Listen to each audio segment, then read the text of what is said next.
You can pause and read this and digest it before you watch the next video. Because the next video you watch is from an Ukwuani man from Aboh claiming that Ukwuani is not a subgroup of Igbo community. But we have established the fact, apart from that, Igbos speak Bia, No, and Ndo as a symbol, and we practice similar culture. We have established the fact that all Igbo speaking community has Ofo as a symbol of authority and a guarantor of truth to show that they are Igbo politically. Therefore, you need to read this, because this proves that this man talking does not know the truth. So you see, there are a lot of elders that are speaking up there, but evidences documented prove who we are, and I intentionally screenshot here to show you that Aboh in Ukwuani is an Igbo speaking community. Watch the video.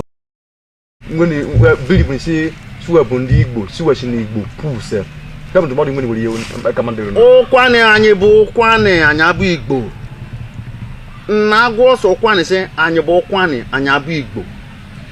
Ka anyị nwee ife ọsụsọ na ebe asụsụ anyị dị. Ka anyị be zuru anyị ba dụwa n'okpuru asụsụ ndị Igbo. Ka anyị nụ makọni ifisi anyị bụ Ukwuani ya bụ ife zo na anyị n'oge agha ndị Nigeria na Biafra. Ndị na-achọ Ukwuani n'oge ke gwafụ ndị Nigeria sị anyị abụ Igbo. That's no saga no bunini, oru no Ukwuani, oru no ndokwa.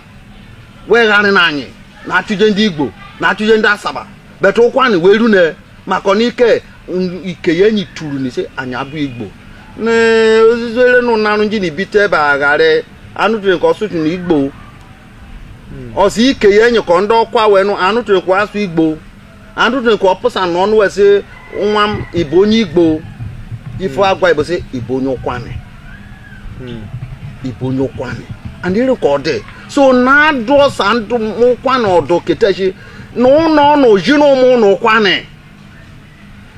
mu Ukwuani be ezoro wene n'okpuru asụsụ ndị ọzọ tie ibu Igbo ka ibu Isoko ka ibu Urobo ụwa.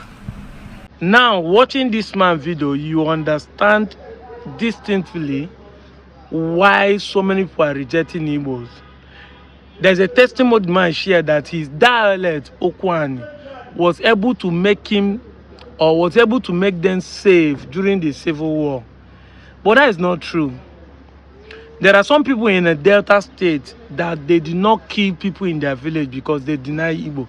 It's not because your dialect, Ukwuani, is different from Igbo. No, it's not true. Yes, it happened in my place. On Chubo precisely. There are so many people that were not killed during the Civil War because they deny Igbo. Even in the River Nile area, like River State. So it has nothing to do with your dialect, with Ukwuani language. However, I understand why this man is boldly saying they are different from Igbos.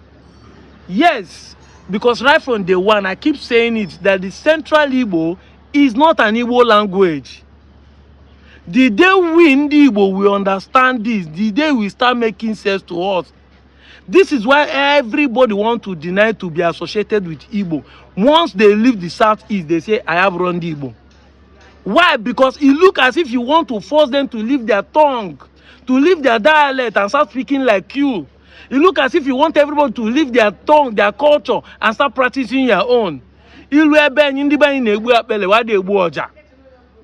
Ndị banye na-eyi akwacha why dey isi agụ ịbịazie na ị na-atọzi ka onye ọbụla na-eyizi isi agụ. That is why some people will not want to identify as Igbo, because you want to force everybody to be wearing isi agụ to live their own distinctive culture. It doesn't make sense.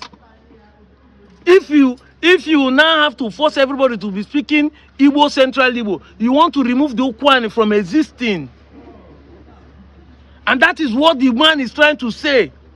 That Ukwuani is distinct from Igbo. But when he's saying he's generalizing all the Igbo to be one because he's using Central Igbo to make comparison. But assuming the man is making comparison with Abakaleke, dissent from Obelafo, dissent from Nkanu, dissent from Obunike, dissent from Oka, dissent from Obosi, dissent from Owerri, dissent from Ngwa. He will know that Igbos have different dialects. No onye ọbụla na-asụ iche n'iche n'iche.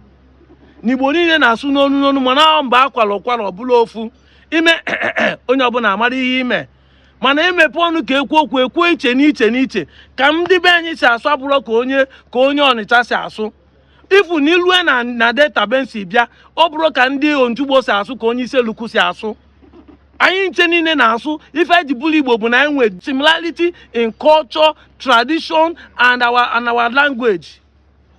But if you want to force everybody to speak Central Igbo, you have eliminated every Igbo to become one. And it is tiring and it's killing the culture, it's killing the Igbo uniqueness.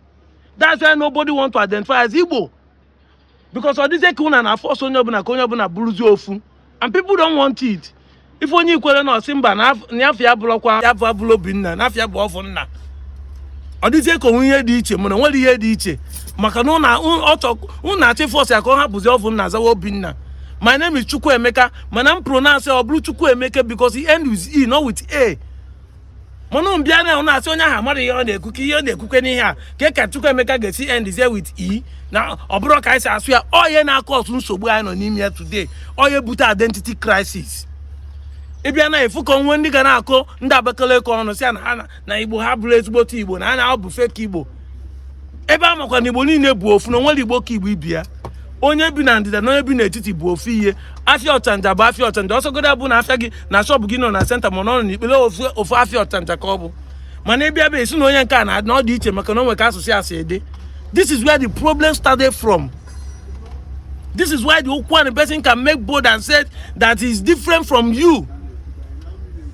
Agugomi here many times that the Central Igbo is not a language. Every Igbo community has its own distinct dialect that make it different from the next village. But you think you are doing the right thing.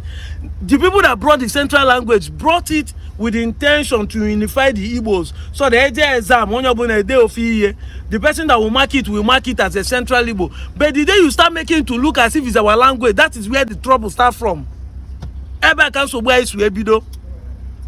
Ukwuani is a dialect of an Igbo group, and I've posted this in my video before, where Delta State recognizes Ukwuani as an Igbo speaking community. As an Igbo subgroup in the old Bendel, in the old Midwest, and then in Delta State. It's recognized as an Igbo group. Wanabia onye asi na abụrụ m onye Igbo, onye kasi abụrụ m onye Igbo, onye enu na asi abụrụ m onye Igbo, maka na onwe ndị na-achọrọ ka unu suppress afa ka language ya na cut of na. That is what we are talking about. I'm out of here, Joe. A proof that Ukwuani is a typically Igbo from Delta State.